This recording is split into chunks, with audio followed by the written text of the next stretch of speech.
naitwa Harriet Gathoni Mugweru. Mi ni mtoto wa tatu kwa familia, tuko watoto watano, 4 girls and 1 boy. And yeah, this is my story. So nimegrow tu nikiwa mtoto cheerful, nilikuwa napenda kucheza sana. Considering that nimelelewa Islands, and you can imagine watoto Islands venye wokua, they are all over. So yeah, nimekuwa tu poa all through. And I went to primary school, St. Anne's Primary School, Jogoo. Nikamaliza, nikaenda Our Lady of Mercy Secondary School in South B. Thereafter nikaenda Technical University, nikafanya nutrition and dietetics. Later nikaongeza my masomo, nikaenda Thika School of Medical and Health Sciences in Thika, where I get a diploma in nutrition and dietetics. So harakati ya kutafuta kazi, sikupata kazi ya nutrition, nikapata kazi ya kukuwa receptionist, msichana wa front desk, na nikaandikwa na kampuni moja inaitwa Associated Construction, iko pande za Gigiri. So nikafanya hapo kazi for almost a year, ndio nikapata accident. But before then I had my dating life. Nilikuwa by then I was engaged, nilikuwa nimepata mchumba and we were planning to get married. So by the time I was getting into an accident, nilikuwa engaged for 2 years. Ndio nilikuwa sasa nifanye harusi that year. But yes, haikufanyika, we had to push it because of what happened. Yeah.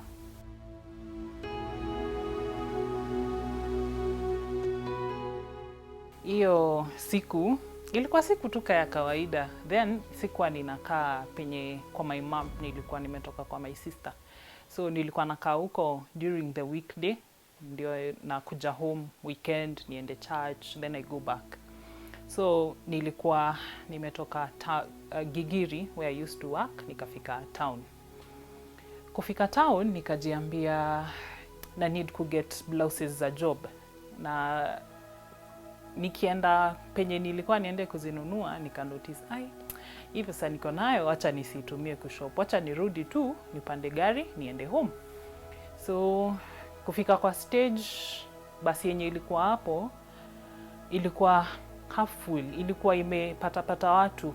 So seat yenye nilipata ilikuwa nyuma ya driver, the middle seat. Hizi seat zenye zokuwa basi zokuwa na viti 3, then viti 2 on this other side. So nilikaa in the middle seat. And the guy mwenye alikuwa amekaa kwa dirisha alikuwa mkubwa kiasi. And the lady pia mwenye alikuwa amekaa his side, she was a little bit big. So nikaa ninajisqueeze kwa seat. And tukisonga na hiyo safari, this guy akaanza kumake calls. Anasema msianze hiyo bash, nakuja, msianze bila mimi nakuja, niko sijui wapi. Akaanza peana the location. And I think alikuwa tu wale nagging, akaanza kunisukuma. Nikaboeka, nikachukua earphones, nikaweka kwa masikio, nikaanza kuwatch movie kwa simu. My phone ilikuwa na haka karinka hapa nyuma, kenye mtu weka ndio anashikilia simu vizuri. So my right hand nilikuwa nimeshika simu, my left hand nilikuwa nimeshikilia chuma nyuma ya dereva, hiyo chuma yuko hapo. So tukakuja tu vizuri, this guy akaanza kunisukuma. This lady beside me, she was reading her Bible. She was reading the book of Psalms. I couldn't remember the exact chapter or the verse, but she was reading the book of Psalms. So kukuja on our way to the army barracks, the 75 army barracks. Before there, kukakuwa na mtu anataka kushuka the bus. Na driver, I think sikuwa na notice, but the speed yenye alikuwa anakuja nayo it was quite high. So alikuwa side ya right kwa barabara lane ya ndani kabisa. So with the high speed na ameambiwa ashukishe, he moved to the left lane, of which penye sasa angeingia kwa the left lane with the high speed, kulikuwa na kagari kadogo mbele yetu, and he tried to avoid kugonga hiyo gari, and that's how alienda off road. Now off that road kuna kaditch, kuna kapath kadogo and a very huge ditch na poles za stima. So him being on that high speed, there's no way he could control the car, and that's how tuliturn. Hatuku roll, we just, because of the impact, we just fell on the ditch. And sikumbuki ka nili blackout, but nakumbuka niki scream the name of Jesus, me seeing the way he's swerving from the left to the right, from the right to the left. And the next thing I remember, I still don't know what happened. I think it happened so fast, but nakumbuka nikisikia the bodaboda guys wakisema, madam pitia hapa. So wananionyesha penye vioo zimevunjika nipitie. Then mimi nikamwambia, mimi sipiti hapo. It was dirisha hii ya kawaida ya gari. So cause the windscreen ya gari ilikuwa imevunjika, nikasema napita kwa windscreen. And nikatoka. I walked out with my phone. Everything else ilipotea. Even the earphones zilikuwa kwa simu zilipotea. So nika walk out of the bus na nikakaa kwa pavement. On my way to sitting down, nika notice, I'm not able to control my arm the way I usually control it. It feels heavy. So nika angalia, I had worn a sweater and a white dress. So nika notice it's cut from where I'm amputated. So I noticed there was blood gushing from hapo. It was a crash injury. Ilikuwa imeminsiwa kabisa, and nothing was holding my arm from the part that was cut and this other side. It was only a little piece of flesh, I think. And nikakaa hapo. So the bodaboda guys wakaita wasamaria wema walikuwa wanapita. So a lady and her husband wakakuja wakatupea lift, me and I think the lady who was seated next to me. Yeah, alikuwa na chest. So we were given a lift to the KQ clinic. They have a clinic near the army barracks. Na tukachukuliwa ka emergency. Okay, mimi nilichukuliwa ka emergency because I had lost a lot of blood. So this whole time sikulia because sikuwa nasikia uchungu. I think because of mwili ilipata tu shock because of the pain that ilikuwa or whatever had happened to my body. So I wasn't feeling anything.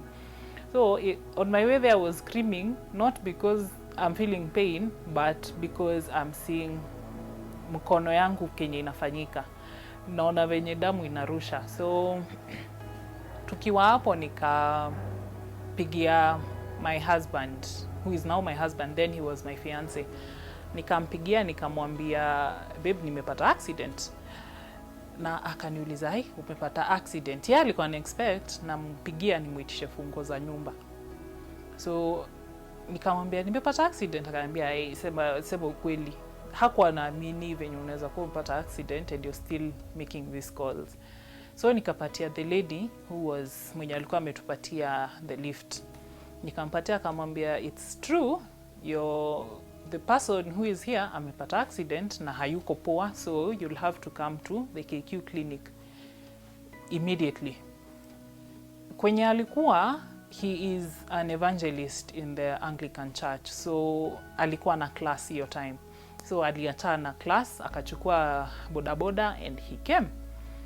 Kukuja, but on his way there he called my sister-in-law because walikuwa naishi karibu. My sister-in-law coming, kuona venye nilikuwa nakaa cause of the white dress, alianza kupiga nduru. Alikuwa adhania maybe nimeumia kwingine, like where she couldn't see. Then akatolewa nje. My husband came, he called my brother-in-law. Na wakakuja, they made a decision to take me to Mata Hospital as an emergency. So nikapelekwa Mata Hospital. That is on Saturday at around 3:30 p.m. This is when this all happened. Wakanifanyia first aid and they prepared me for an emergency surgery. So nikafanyiwa surgery, wakaeka plate between penye nimeamputatiwa and the other part to sasa kushikanisha mfupa. And nikakaa. So when my family was getting there, my parents and my other siblings walikuwa nafika, nilikuwa naingia theater and my dad was like, umesign kuingia theater? Nikamwambia, did you know what you signed? Nikamwambia, hapana, mimi nimesign tu. Niambia, na ukisign ikue ni kukata mkono. I was like, hiyo time hata hakuna kitu unaweza jua, so you just sign because of the pain that you are in. So nikasign tu, nikaingia theater, nikaekwa plate, and after some hours nikatoka and I was okay. So nikiwa theater, I kept on asking our madaktari and the nurses, na wauliza, mshaideal na case kama hii tena? So the nurses walikuwa wananiambia, usijali, hii case yako, hata daktari mwenye anakufanyia hii surgery, he is one of the best, mwenye hata alishikanisha mkono ya a very small boy who came to him with the arm separate from the body. He went with the two parts and alimshikanisha na akakuwa sawa. So I felt at ease knowing that he was part of the team that was operating on me. So later nikatoka, nilikuwa sawa, told stories. After a few days they noticed I had blood clots kwa mkono, haiku ina circulate damu. So nikarudishwa theater tena to try and correct the circulation, kusongesha blood clots zitoke ndio damu itembee vizuri. And haikuwork. Nikafanyiwa 3 more surgeries za kutengeneza tu hiyo circulation and blood clots. That is in a span of a week. I can't remember the exact days.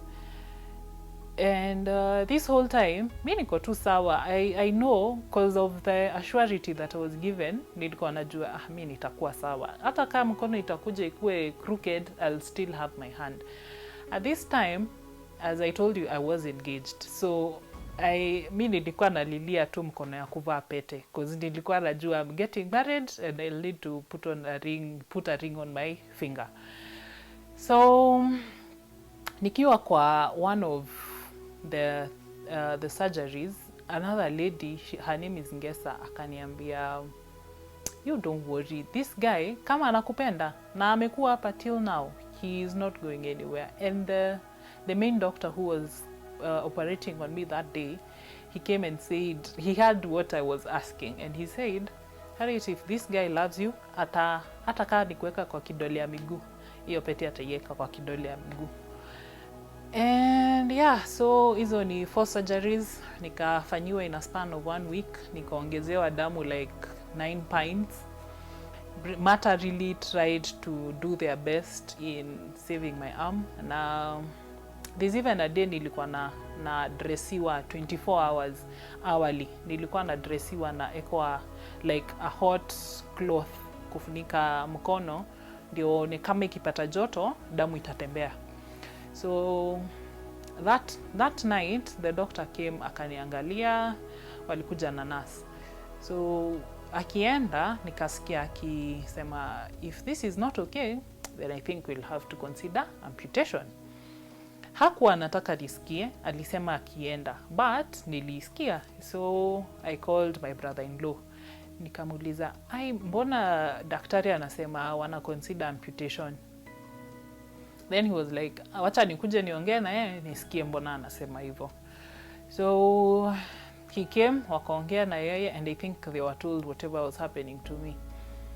And this is on Sunday, a week later after my accident. So on Sunday, watu wamekuja, walikuwa wametoka church, my family members, everyone was just there. I am this person mwenye ward ilikuwa inakuja watu kaa 15 or even more than 20. They come and fill up my space, wanajaza mpaka space ya the other patients wamekuja tu kuniona, and we are telling stories. Mi niko tu sawa, other than kuona the bandage on my arm hakuna mtu angejua mimi ni mgonjwa, because I used to tell stories like someone who is not sick. Nurses would come at night, tunapiga nao story the whole night, yeah, until this time. So the doctors came, wakakuja wakasema they want to see the family and the patient. So the 3 doctors hawakuwa wamewahi kuja pamoja kuniona as 3 doctors. So they came and wakaanza kunitoa dressing. So nilikuwa nimezoea kuona madaktari, nilikuwa nimezoea kudresiwa, so hii haikuwa tofauti. So mimi nimelala hapo, my family is on this side and the doctors on this other side because of my arm, wakatoa and they started explaining to my family. So wakawaambia, as you can see the arm, this is what is happening and it's really dark, and because of some infection, that's why it's this dark and it's not able to circulate blood to the extremities. It was really, really dark, like nilikuwa nimepaka hina ya black and you couldn't know where the fingernails and the fingers are starting. It was that dark, the whole arm was like that. So they explained na wakasema imepata some infection inaitwa sepsis, and this infection is bad because ikiweza kucirculate, wakaweza kutengeneza circulation, damu isonge from penye hiyo mkono iko irudi kwa mwili, my organs may start failing. So waka explain, and this whole time nawaangalia, sija shikanisha what is happening, ama in my head sijui kama siku anataka kushikanisha, but I was just listening. So what hit me ni kunotice my relatives, my mom, my dad, they took a step back, nikawa walijua where this story is going. So they took a step back and the doctors wakasema, and because of this now we are going to amputate her. And my mom ndo huyo akaanza kulia, my dad ndo huyo kwa kona yake pia kilia, my fiance, his eyes were so red, hangelia mbele yangu. I think alikuwa tu anataka encourage na ni notice yeye yuko tu sawa. So madaktari wamewaambia hao wanataka kuniamputate, and one doctor akatan akaniambia, and this because of this Harriet, now we are going to amputate you. Haikuni hit mpaka time walienda nikanotice haya, hiyo haikuwa option, that is the only option, hakuna option nyingine yenye wananipea. Na the first thing nilifikiria hata ikukua mimi ati nitakaa aje nikikatwa mkono, ama the first thing nilifikiria ilikuwa my big sister akona watoto, my brother akona watoto, nitabebajo au watoto? How am I going to tell them that nimetoka asubuhi with an arm na saisi na mkono? So nikaanza kuuliza maswali mingi sana hapo, and nikauliza another lady, a family friend, nikamuuliza, mom, why is this happening to me? Then she's a counselor, so she knew how to work with my brain or my mind. Akaniuliza, Ted, if this is not you, if this wasn't meant for you, then who would you want to go through this? And I won't lie to you, nilifikiria mwenye naweza fikiria nipe this burden that I'm going through right now. I thought of friends, family, enemies, everyone that came to mind, and nika conclude hakuna mtu mwingine, cause mimi ndio nilikuwa mtu wa something happens to your big sister, amekuwa mgonjwa na anataka mtu wa kumkeep company, maybe hakuli, mimi ndio huyo mtu wa kutumwa na parents, and go check up on your sister na make sure amekula mpaka amekuwa poa. So mimi ndio mtu wa kwenda ku visit friends time wamekuwa wagonjwa. So ungeniambia ati nipe mtu, siku napata mtu wa kumpatia, and vitu mob sana zili run through kwa mind, and after that question I stopped asking these questions. But before then nilikuwa natengenezanga beadwork, earrings and chains, and my shosho alikuwa anazipenda sana, hata nilikuwa namtumia like a set, ananiambia oh ile yako ilikatika nitengenezee ingine. So the first person nilipigia juu hakuwa hapo ni yeye, nilimpigia nikamwambia shosho, they have decided kuni amputate mkono, because alikuwa amesikia what had happened. Very few people could understand how an accident, umegongwa tu mkono and it led to this many surgeries na hata ina lead kukatwa mkono. So she couldn't understand. Akaanza kuniambia no, tell them to wait, waambie nakuja kesho, they shouldn't amputate your hand. And at that time nilikuwa nisha make up mind, nikasema whatever they have said, it's happening. And my reason for accepting this first, it was because my big sister some time back alikuwa amefanywa surgery, a minor surgery, and she got the same infection, the sepsis.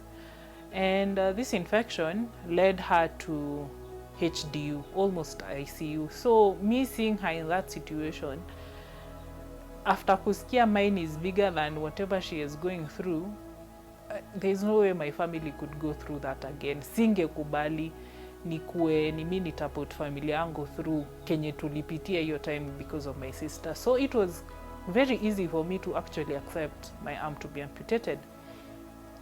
And kila mtu mwingine aliniacha because hawako wanaona venye wewe unakubali aje.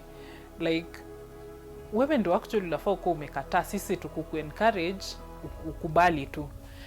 And because ilikuwa lunch time walikuja, sikuwa nimekula, and they told me not to eat because surgery it was at 6. Nika sign papers na nikaingia theater at 6. So time na kuja kuchukuliwa, I called my mom, nikamwambia mom, kuja tuende, nimekubali, sign papers. Ananiambia uko serious? You want to really do this? Nikasema yes, I'm doing it. And nikaingia theater. So nikiwa theater waiting for them to prepare, nilikuwa nimekaa, I think it's like a waiting area. So me lying there with all this theater lights, na nauliza to God, is this really what you want? I'm this person who would, I don't know, I think I'm not good with listening to that soft voice of God telling you maybe do this or not do this. So I usually ask God for signs, and he comes through all the time. So at this time, God, if this is really what you want, just give me a sign. Do something that will communicate to me that this is really what you want me to do. And kuna mtu ameingia theater, you can notice, you know that my lights ni mingi sana, and they flickered, zika blink, and I was like, it's okay God, that is my answer and I'm really doing this. So wakakuja, nikasainishwa other papers, and they were like, do you want to keep the part that you're cutting? I was like, no, hiyo imeenda staki kuiona. I went through theater, so that is at 6 to around 10 p.m. on Sunday night, and nikitoka nilikuwa na uchungu sana, walikuwa sha amputate. Nilikuwa na uchungu sana, nilikuwa nakatwa na saws, like continuous cutting kwa bone. It was really painful.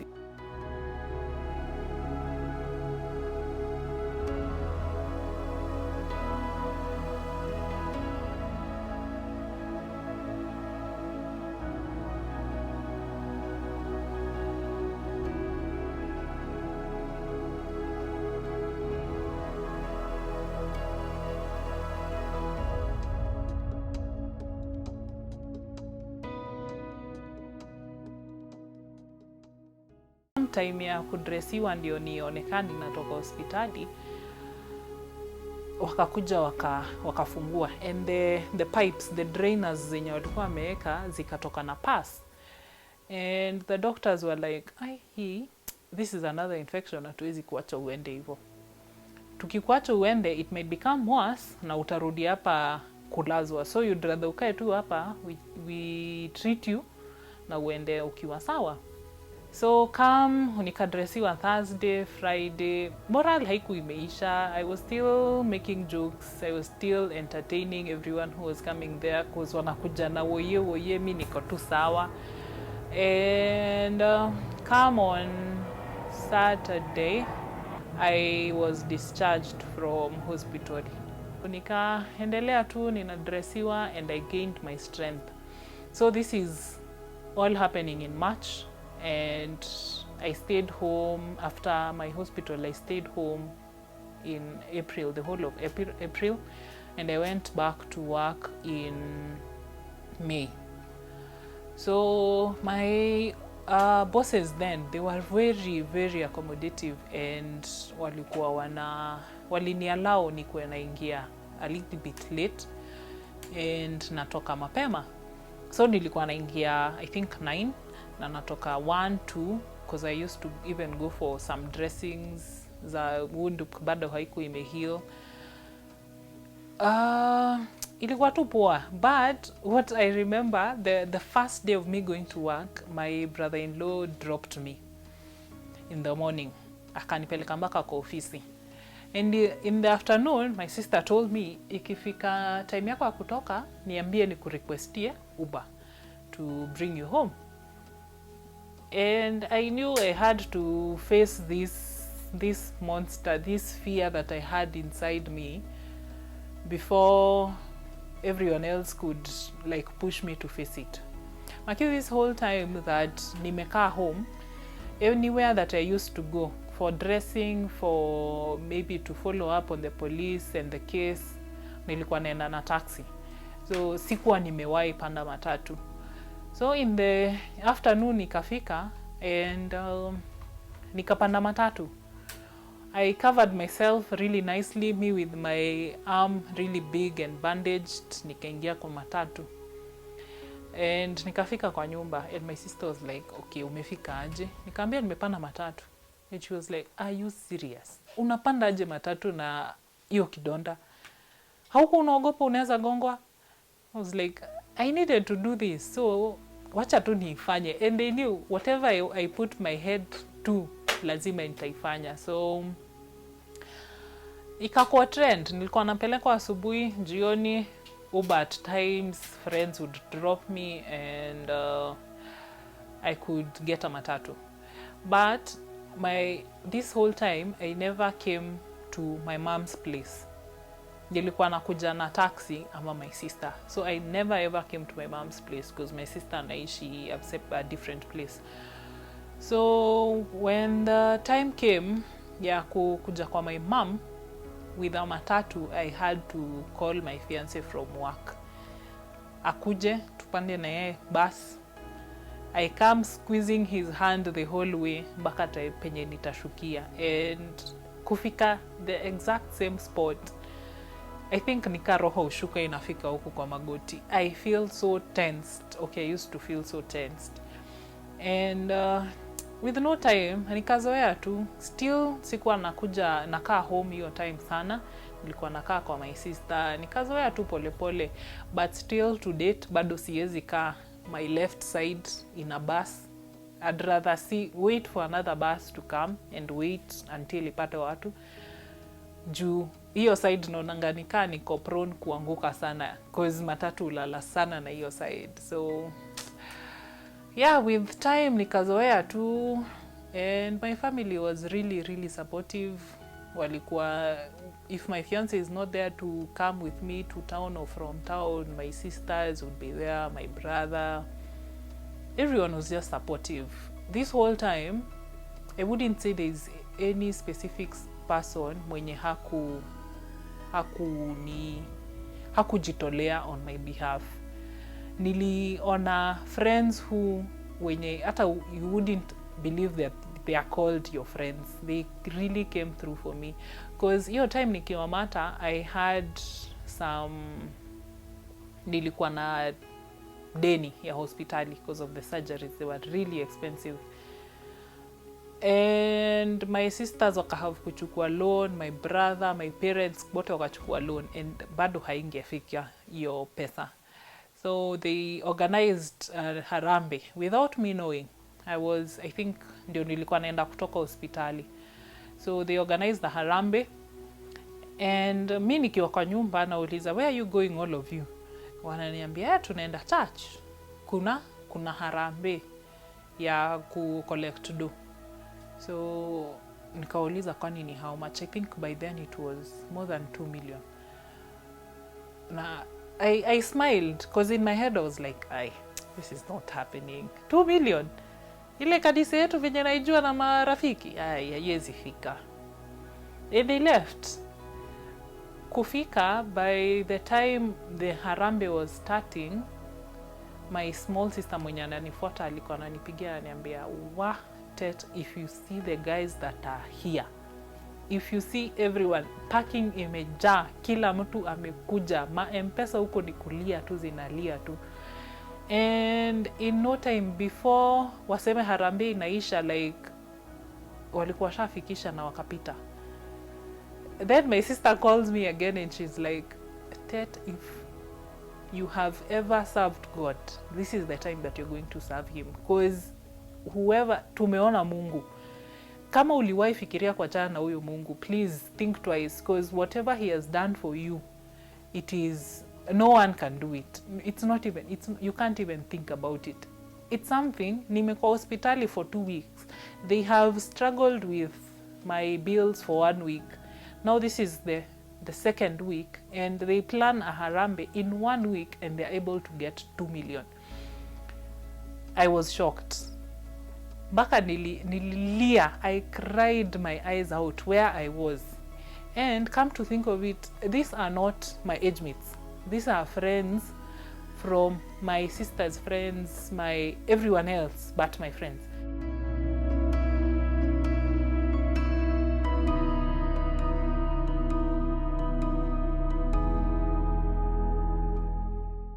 December 19th of 2020.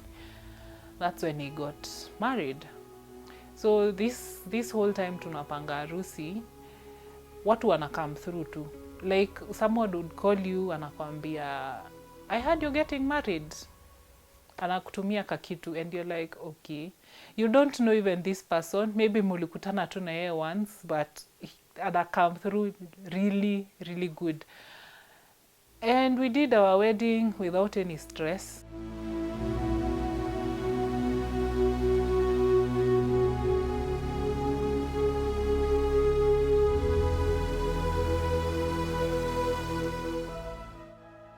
This whole time, since I got amputated, I used to really cover myself.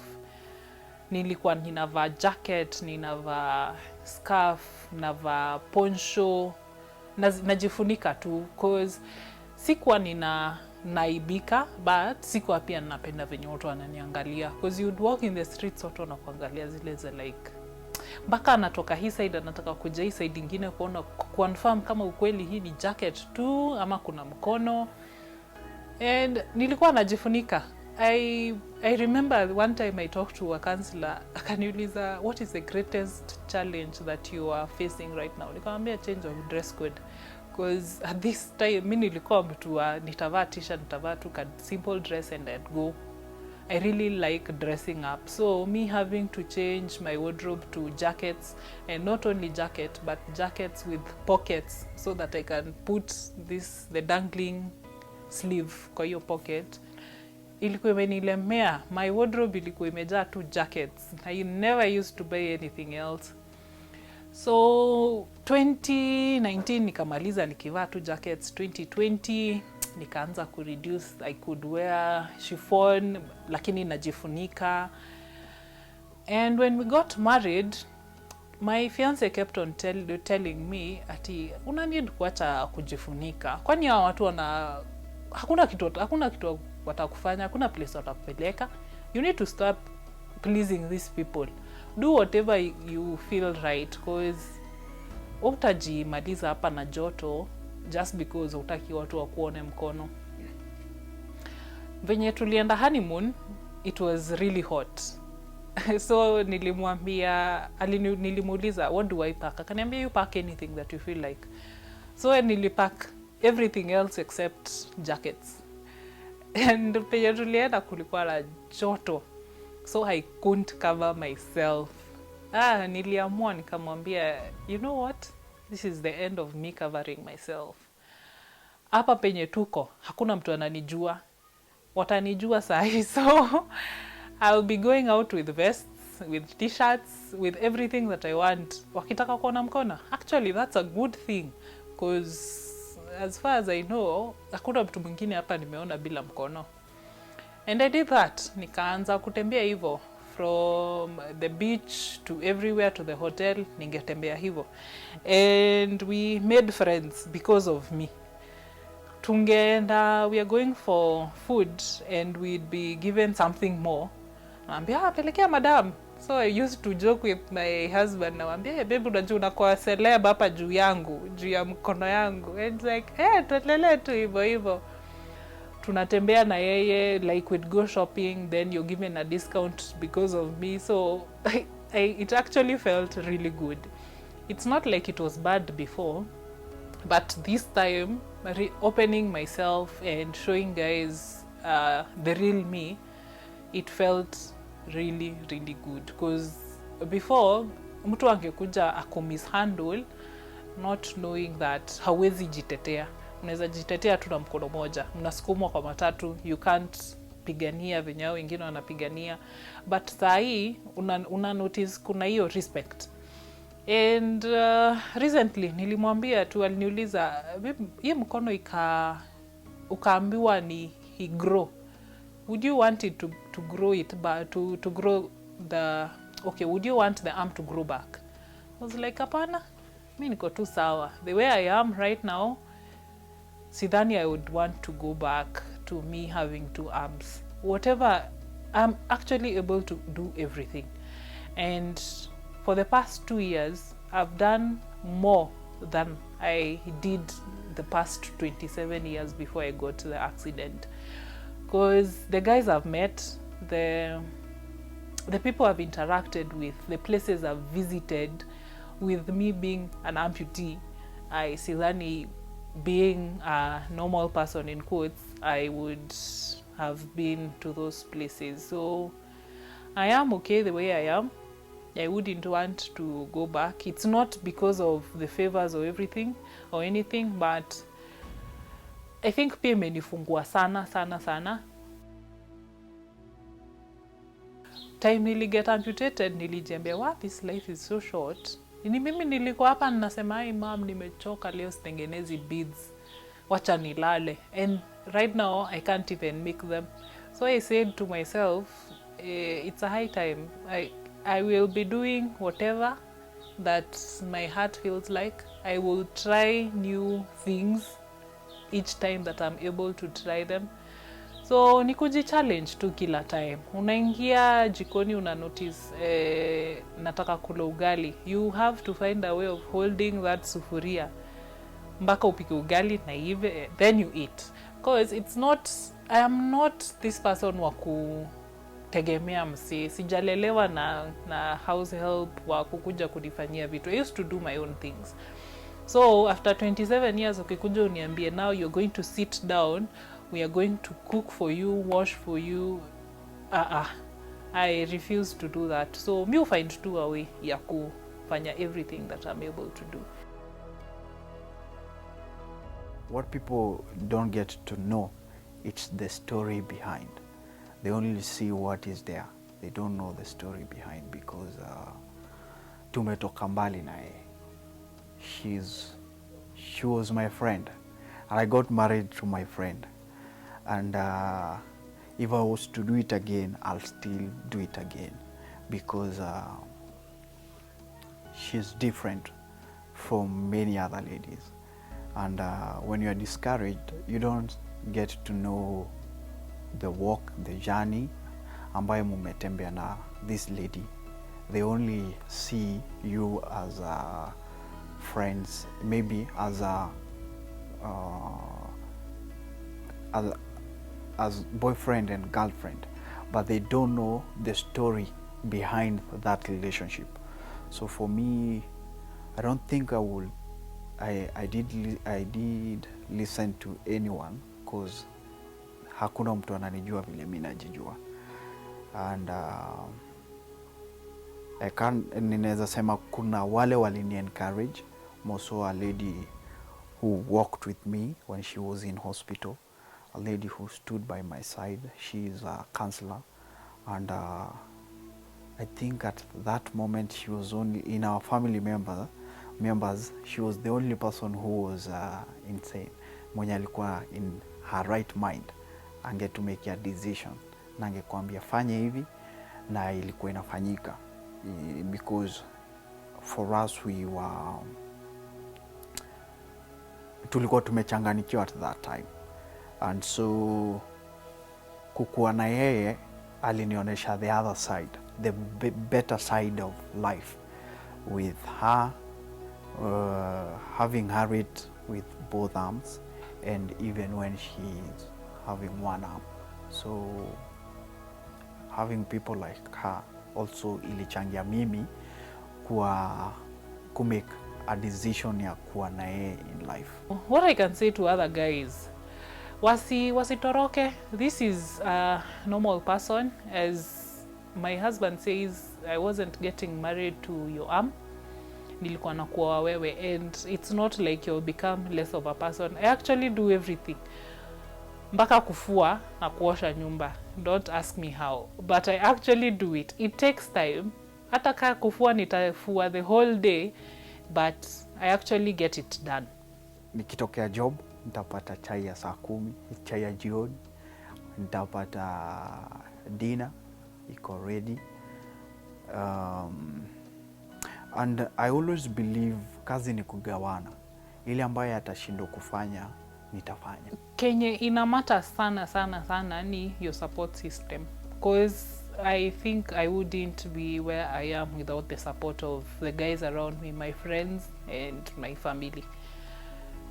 Watu wengi sana go into depression juu watu hawawaelewi. My dad anakuja hataki understand whatever I'm going through, yeye anakufukuza tu. But my dad was always there. My dad could tie my shoelaces just because hataki kuona nikiinama. So this support that I got from my family and my friends ilinipush sana ku recover haraka, because it is support both ways. I give them support because they are also going through something. My fiance was going through something, so angeniona nikiwa down, there's no way pia ange recover, because I know he was also depressed because of me. So mimi pia ningekuwa depressed, hatungekuwa tunasaidiana. So it's a choice that you make. It's a choice that you make to be normal again. Because me I consider myself a normal person. I really like it when natembea na mtu then hataki kunishika hii mkono. It feels so good, because then naona nika huyu msea ni baby amesahau ama hani consider as a special person. It feels really good, because if you talk to a special person, wengi watakwambia wataki pity. They don't want someone to tell them, oh yeah, go come, let me do this for you. Wanataka you challenge them. It feels really good when someone challenges you and you're able to do it. Yeah, so I'd tell this person who is going through this, get a support group who really will support you and will work with you through this journey. Yeah, and make a choice. It's all about a choice. If you choose to see yourself as a special person, as an amputee, or as a disabled person, even though I don't like that title, if you choose to see yourself like that, it will definitely hit you back. Utakuwa too depressed na hautasonga from where you are. Counseling is really important, because your time in hospital, I told you my family members walifanyiwa counseling. My fiance alifanyiwa counseling, mi pia nilifanyiwa counseling. But it's really important. I don't say it's not important, but whatever you set your mind to, or however you tune your mind, that is what is more important. Counselor atakuja, mutamwambia whatever you're going through, you'll cry, he will cry with you. But for as long as make up your mind that I really want to be okay, and this is not me. I am going to change whatever I'm feeling to become a better person. Hata when the counseling 10 sessions, there is nothing that is going to change. I don't say counseling is bad. Counseling is good, but I also went for counseling. I actually went for almost 6 sessions, but like 2 of them were because my family were not okay. They thought I was not okay. They kept on saying, wakiniuliza niko aje nawaambia niko sawa. So they had to get a counselor kuona kaa niko ukweli niko sawa. And the counselor was like, huyu yuko sawa chana. To date, the counselor would comment to some of my videos na aniambia, Ted, if there is someone who has recovered fast, that is you. So yeah, I'd encourage guys to go for counseling. If you really want to recover and talk to someone who is going to understand you, your family watakufilia pity, but a counselor ni mse atakufilia pity na pia akuchallenge at the same time. So counseling is okay, but you really need to think about yourself and getting better for yourself before you go for counseling. I've learned to take the next person and to take care of the next person in a serious way, because you may take things for granted today and tomorrow you don't have them, because when she got the accident 3 years ago, a day like yesterday at 3 p.m. when she called me, and when she told me she got an accident, and the next minute I'm talking to someone else, I thought I had lost her. Nilijua I'll never see her again. But God is faithful that when I reached where she was at Pride Center Hospital, the KQ in Embakasi, the medical center there, na nikampata akifanyiwa first aid, I thanked God. I've learned to accept life how it is. Kuna quote niliona pahali ilikuwa inasema, what if today you woke up with only the things that you thanked God for last night? It really kept me thinking, because kama jana nilimwambia only thank you for food, na leo niamke tu na chakula, sina nguo, sina maji, sina nyumba. It's something to ponder on. But guys should really thank God for the tiny things. Even a finger, you should thank God for this finger, because without it, uta notice there's some things that you're not able to do with this finger. And this is my motto, or I can say my life quote since I became an amputee. And it says, gratitude turns what you have into enough. If you're grateful for the body that you have, it becomes enough for you. You won't need to go for modifications and lighting and everything. If you're grateful for your family, it becomes enough. If you're grateful for the salary that you're getting, it becomes enough for you. So be grateful for whatever you have. I am grateful for my one arm, because I'm able to do whatever I'm able to do.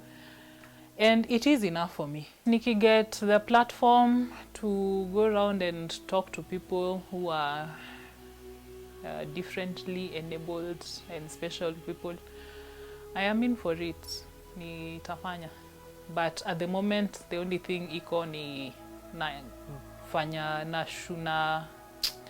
na shoot videos za YouTube. My YouTube channel, hapo tu ndio na-encourage watu. YouTube, Instagram na Facebook. So my Facebook page ni Tet Mugweru, T-E-T Mugweru. The same as Instagram ni Tet Mugweru. For YouTube, you can search the right hand lady or Tet Mugweru. You'll get my videos.